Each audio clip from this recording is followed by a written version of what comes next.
मिर्गा के छाल छन भूत परुट छन साथ देखू सखी कैसन छन शिव के ज्ञान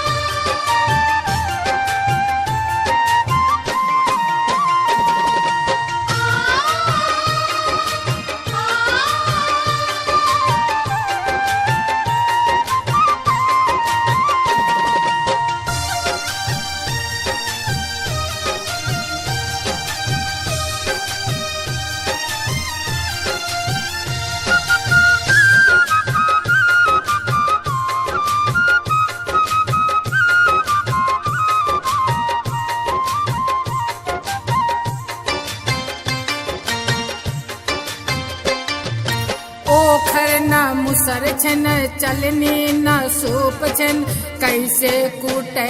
तन धान देखू सखी कैसन छन शिव के ज्ञान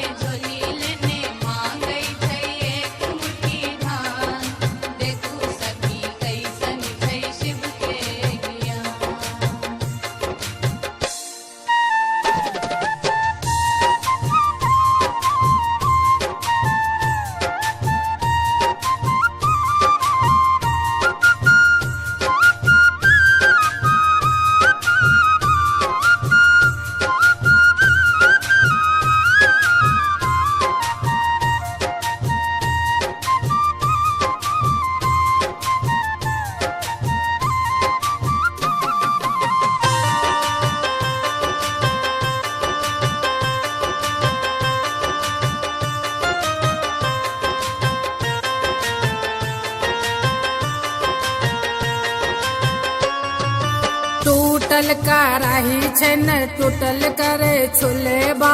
छाने के कोनो न उपाय देखो सखी कैसन छन शिव के ज्ञान